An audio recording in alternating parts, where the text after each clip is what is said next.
Oh, Lois and Esther lived just across the section from us when we were first married. They were married a month after we were. Of course, Leon and Morris are about the same age. And we were frequently over there. We thought a lot of them, and we had good times together. We were all newly married. Of course, Lois and Esther was older. And she had gone through the university and taught school a year or two before they were married. What university?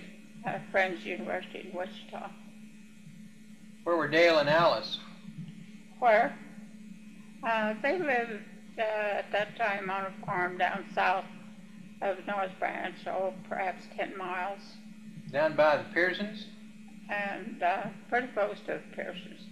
There was a little community up and down there, and the McNichols and Pearsons lived pretty close together. And the first fall after we were married, Dad picked corn for Zula's father. We lived down there with them while he worked for him that year. Lived with who? The Pearson family. Mel and Mel Pearson's, Hazel's in-laws, and Zula's mother and father. Well, tell me about that, living with them. Boy, it was an enjoyable time for me because they had been so good to us ever since we had lived in their house when we first married. And she helped me a lot. She had given us chickens. Oh, I'll tell you about the time. She gave me 90 small chickens when we were married. Well, I went out one morning and those chickens were just about feathered out. They were all dead. A weasel had gotten in and killed every one of them. I was sitting out there in tears, weeping over my chickens, and Dad finally went to see what was going on. There I sat out there with the dead chickens, feeling real bad. That's a very vivid memory. Did you know that Alice used to be on a basketball team? Years later, I suppose, but I didn't know it.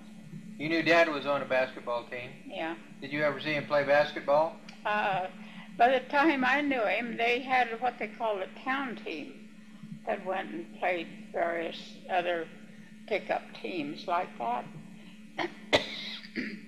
That was the only time I saw him play ball quite a number of times. Was he a skillful player? Oh, I don't suppose extremely, but it was something to do in that community, and there were other just pickup teams like that to play. Did you ever see Dad play baseball? No, I don't think I ever did much, but that was one of the things he loved to do all through high school. All right, let's continue on to what led to your considering the move to Idaho, and tell me about that. A number of people around there had, in desperation, gone west to find work or food, because that was during the dust storms and the drought as well. There was nothing to eat, no way to grow it.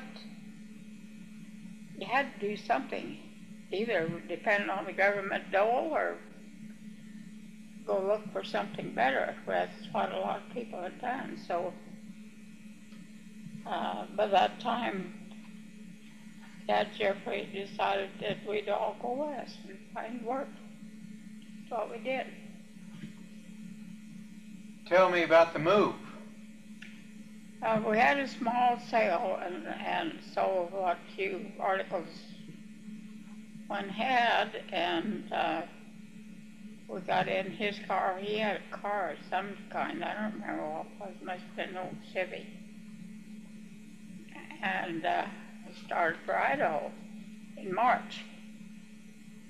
Leroy was about 8 months old, and we ran into stormy weather. Of course, further west we went. We landed in Idaho with $35 and 2 kids. No good job. Didn't you hit a blizzard in eastern Idaho? Yeah, we did. Couldn't see your hand in front of your face hardly. We had to drive all through eastern Idaho with the window down, with the driver sticking his head out the window, trying to see where he was going. Where did you stay at night? Well, we stayed in some, I suppose, the beginning of the motel industry.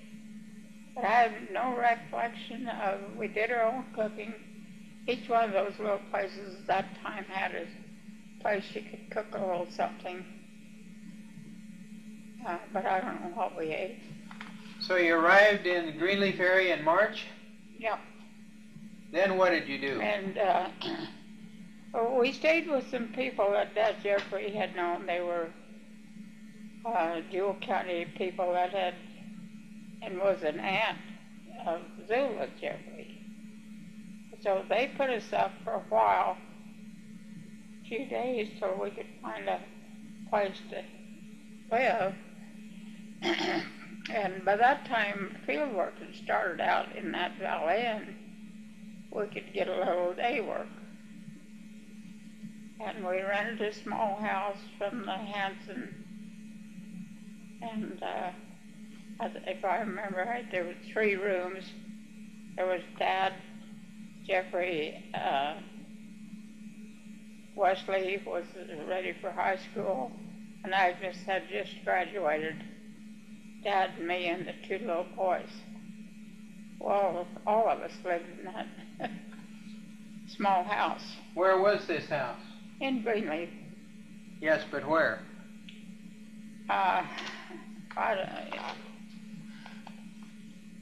Well, it was about 2 blocks north where the store that you would remember, and maybe a block east. I doubt if it's there anymore. I haven't been back to see. But it was just a very small. In there, close to where Orville Tuning lived? Well, in the same little vicinity. It wasn't the same street, I don't think. But it's close. And how long did you live in that house, in those cramped quarters with all those people?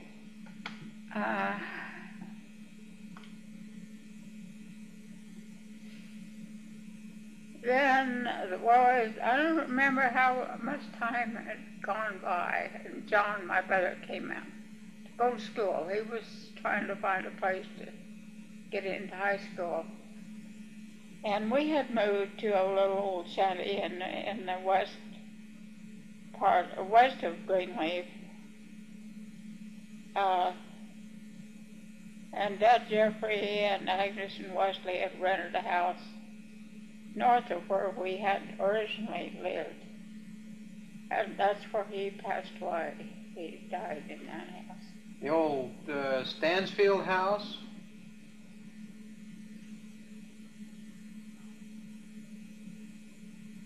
Boy, I've forgotten. Across the street from the Stevens? Yeah.